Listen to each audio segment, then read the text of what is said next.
Okay guys, Assalamualaikum. Berita baik kepada korang yang sedang mencari model Alphard SC. Okay, depan saya ni ada satu model ready stock Alphard SC 2020. Okay, apa yang menarik dekat kereta ni? Jom saya belanja. Okay, depan macam biasa, kalau untuk model Alphard SC dia datang dengan 3 LED light. Okay, cuma kereta ni dia tidak ada body kit lah. Okay, standard. Okay, and then dekat sini dia ada DIM. Okay, dalaman dia sama juga macam biasa. Okay, seat fully leather, jenis paket. And then kereta ni juga mileage dia baru dalam 40,000. Okay, kereta ni datang dengan inner mirror, okay, sunroof, moonroof semua ada. Kira komplit lah untuk model ni. Okay, jom tengok belakang.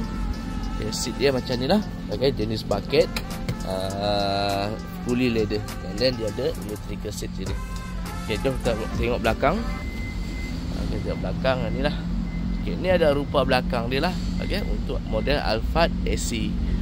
Okay, kereta ni juga dia datang dengan power boot, tapi buka secara manual lah kalau di belakang ni. Kalau nak control boleh pakai remote ataupun dekat button tengah tu. Okay, ni adalah pandangan belakang dia. Okay, kereta ni kita tengok. Okay, kereta ni datang dengan power kit lah. Okay, dia tidak ada spare tayar. Okay, nak tutup just tekan sini saja. Alright, so kepada anda di luar sana yang berminat, okay, dengan model ni, cepat-cepat hubungi saya lah, sebab saya ada tinggal satu unit ni yang available, yang siap datang dengan sunroof sekali. Okay guys, Assalamualaikum.